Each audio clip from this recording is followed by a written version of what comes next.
Ratio CS ratio चाहिए तो वो परसेंटेज में ही होगी, रेशो अगर है तो परसेंटेज में ही होगी, फ्रैक्शन में होगी। अब उसके लिए हमें रिक्वायरमेंट से हेल्प मिलेगी। उसने कहा था कि जो आपके पास सेल्स है उसमें इसका 40% कंट्रीब्यूशन है प्रॉफिट में, मार्जिन जो प्रॉफिट है, लेकिन वो नेट करके आपने निकालना है। तो जब नेट करके निकालेंगे तो उसके लिए सबसे पहले क्या होनी चाहिए? सेल्स। तो सेल्स है 100%। अगर आप इसे परसेंटेज में रखते हैं तो सेल्स क्या है? 100%। अब इस सेल्स में 100% है तो हमें प्रॉफिट नेट करके अगर लिखना है तो मार्जिन प्रॉफिट कितना चाहिए? 40%। लेकिन सेल्स में से 100 में से हम 2% कमीशन क्या कर चुके होंगे? दे चुके होंगे। तो कमीशन को यहाँ से क्या कर देंगे? प्लस करेंगे।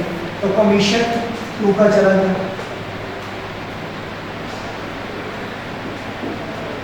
2 का कमीशन।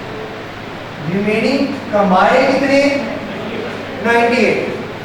जो ये 98 कमाए हैं, अब यहां पर अगर आएंगे तो हमें प्रॉफिट कितना चाहिए? 40%। इस 98 का कितना प्रॉफिट हमें मिलेगा? 40%। निकालें कितना निकला?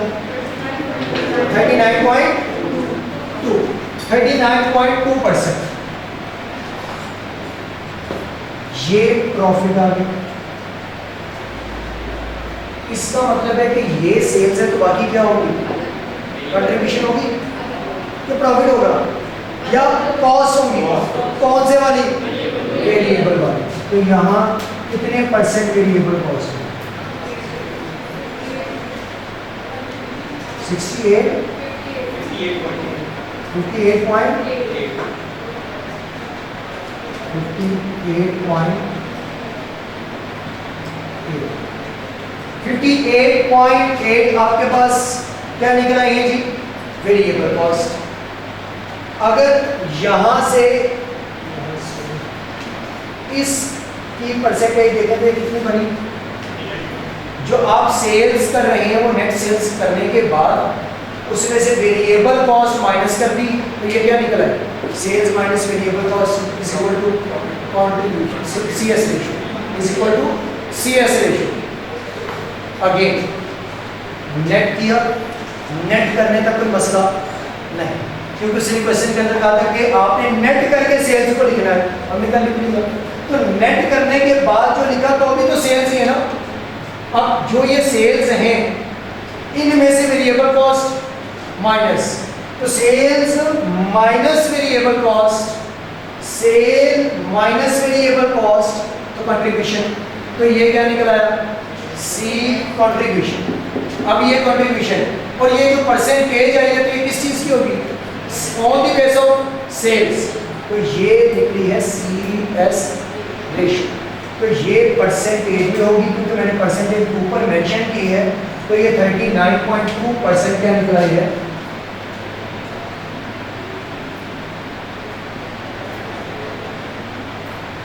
आंसर निकालें जी। 16.81 मिलियन। जैसे इसका मतलब था कि इसने सेल्स पे इतने कमाए, अब वो कहता 39.2% आपको CS रेशो कमाना होगा अपनी टोटल फिक्स्ड कॉस्ट को पूरा करने। तो जो भी निकला वो निकला 16.81।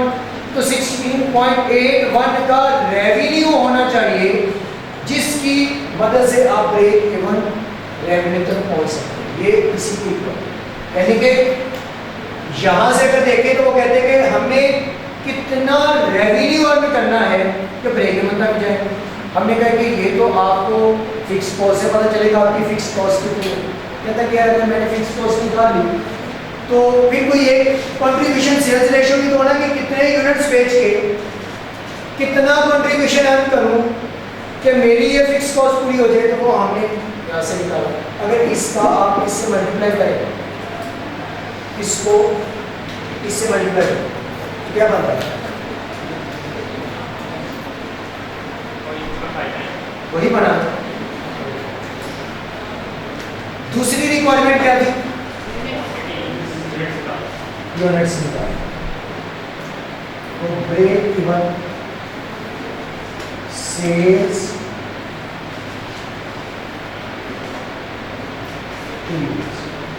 फॉर्मूला क्या है?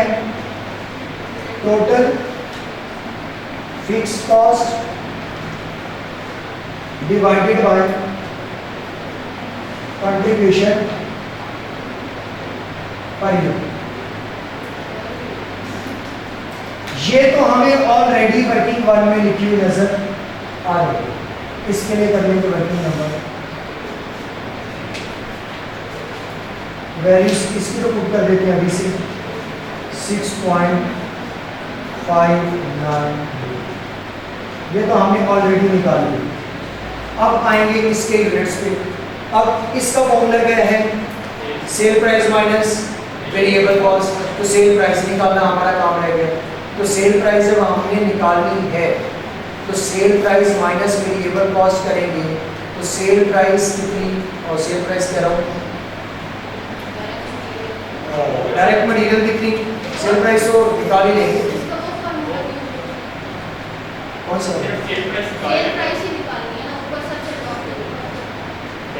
उसके लिए ब्रेक इवन के यूनिट्स भी तो निकाल। ये तो रेवेन्यू का फॉर्मूला है ना। रेवेन्यू आपके यूनिट्स आगे ब्रेक इवन के यूनिट से निकाल लेते हैं। यूनिट से निकालेंगे। यूनिट से निकालने का फॉर्मूला क्या है?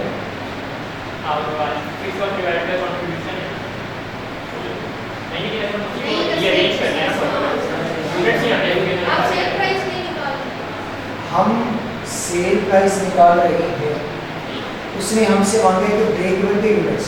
अगर आप डायरेक्ट रेवेन्यू को सेल प्राइस पे डिवाइड करें वो भी वैलिड है। अगर उससे जाए तो फिर हमें वर्किंग थ्री को भी करनी पड़ेगी। चलो यहाँ पर मैं लिख लेता हूँ ब्रेक सेल प्राइस पर सेल प्राइस पर यूनिट से भी आते हैं। तो फिर हमें क्या चाहिए? सेल प्राइस पर यूनिट निकालनी है तो उसके लिए वर्किंग करना पड़ेगा ना। वर्किंग थ्री करेंगे प्रॉपर के यहाँ पर भी यूनिट्स आएंगे। रीअरेंज आपके कहने पे करना है। रेवेन्यू सेल्स रेवेन्यू आ गया। ये वर्किंग, ये किस वर्किंग से पता चला? A1 है 2 से। वैसे भी हमने ये सॉल्व कर लिया है। रेवेन्यू इसके बाद क्या आ जाएगा? Sale price per unit. अब सेल प्राइस पर यूनिट के लिए क्या कर रहे हैं? सेल प्राइस पर यूनिट है तो मटेरियल कितने का लगा, लेबर और एफर्ट, ये हमें कैलकुलेट करना पड़ेगा। तो टोटल वेरिएबल कॉस्ट निकालें कितने निकलती है। मटेरियल कितने का 6 मिलियन का, लेबर कितने की 5 मिलियन की, और एफर्ट कितने के 10.29 माइनस 3.6 का। ये फिक्स वाले चले गए। बाकी अदर वेरिएबल से तो एफर्ट जाएगा तो हमारे पास क्या निकलेगी? ये वाली कहाँ से सेलिंग प्राइस निकलेगी? ये तो वेरिएबल कॉस्ट पर यूनिट है। अब मुझे बताइए सेलिंग प्राइस कैसे निकालेंगे? ये तो वेरिएबल कॉस्ट पर यूनिट है तो सेल प्राइस तक जाने के लिए आपको क्या करना पड़ेगा? कितने यूनिट्स थे जी? तो वेरिएबल कॉस्ट पर यूनिट कितनी निकली? 64 मिलियन है टोटल निकली ना, मतलब वेरिएबल कॉस्ट, बल्कि टोटल में नहीं, वेरिएबल कॉस्ट निकली है टोटल। क्योंकि आपने ना तो मटेरियल को अलग किया ना लेबर को किया, ये सारी टोटल में रखते गए। एफओएच भी टोटल में रखे, फिर आपके पास सारे टोटल आ गए। अब इस टोटल को आपने डिवाइड करवा देना है जितनी यूनिट से, उन पे करवाएंगे तो क्या निकलेगा? Variable cost per unit. जब वेरिएबल कॉस्ट पर यूनिट आया तो सेल प्राइस तक जाने के लिए हमें क्या करना पड़ेगा मजीद?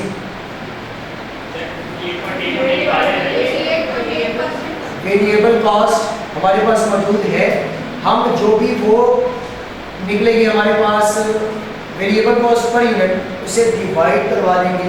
वेरिएबल कॉस्ट का तो क्या निकलेगा? CS ratio, sale price per unit, एक यूनिट पे आने वाली कॉस्ट। तो ये वेरिएबल कॉस्ट पे जब डिवाइड करवाएंगे तो हमारे पास आ जाएगी सेल प्राइस पर यूनिट। तो वर्किंग 3 तो फिर भी करनी है।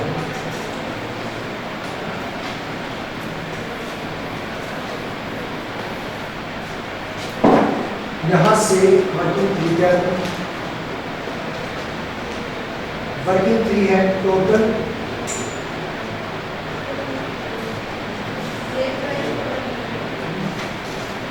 वेरिएबल।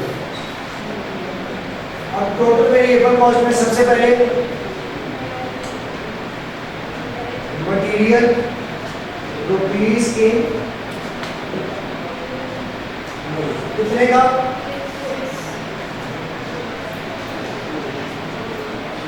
उसके बाद लेबर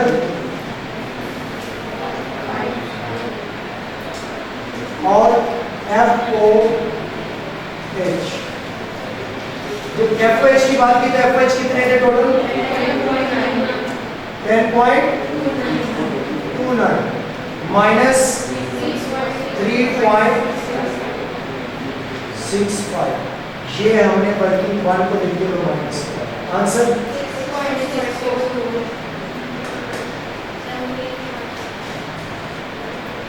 17.64। जब किसी बच्चे के माइंड में कोई एक उलझन कर रहा हो क्वेश्चन, कोई एक क्वेश्चन किसी के माइंड में कहीं हलचल कर रहा हो लेबर को लेकर, और है ना, इधर भी लेबर चली गई, इधर भी आ गई, कर रहा है।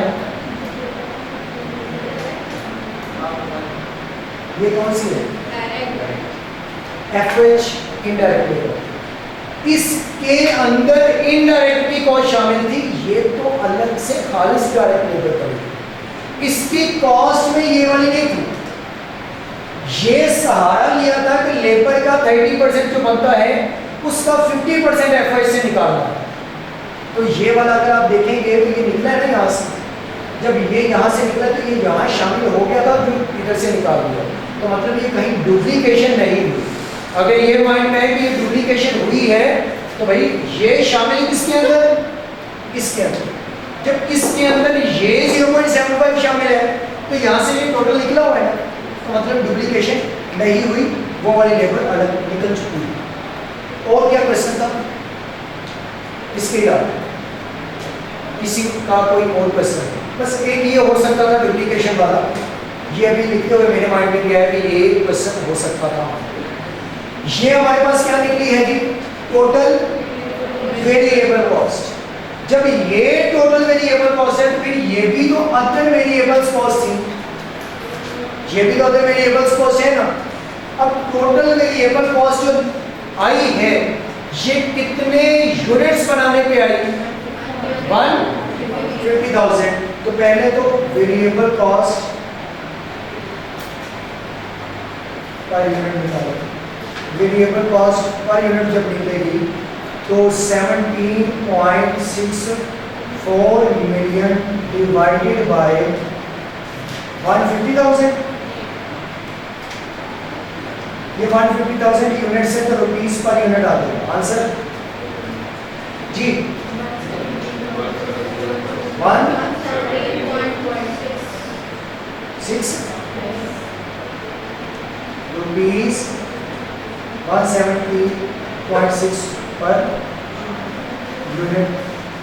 ये वेरिएबल कॉस्ट पर यूनिट आ गया।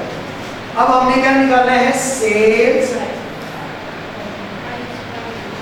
प्राइस पर सेल प्राइस पर यूनिट निकालेंगे तो वेरिएबल कॉस्ट ये कितनी है? 58.5% और वहाँ पर 117.6 पर यूनिट वेरिएबल कॉस्ट है। तो इसको डिवाइड करवाएं, आंसर क्या निकलता है जी? 21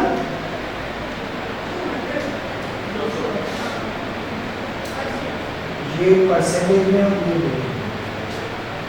तो 2 exact 200 rupees per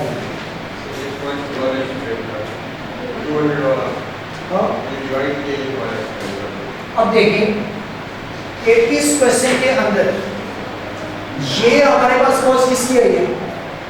variable cost की आई है। सेल के अंदर वेरिएबल कॉस्ट कितनी? 58%। अगर 58% पे डिवाइड किया तो हम कहेंगे कि अगर वेरिएबल कॉस्ट निकाल दी जाए एग्जैक्ट जो बचता है वो इसके अंदर 200 सेल प्राइस बनती है। तो या ये कह सकते हैं कि जैसे सेल्स के अंदर 58% वेरिएबल का है वैसे ही यहाँ पर जो वेरिएबल है उसके अंदर 58% सॉरी ये टोटल आपके पास बनती है सेल्स की उसकी वेरिएबल कॉस्ट पर यूनिट। अब वेरिएबल कॉस्ट पर यूनिट है इसमें सेल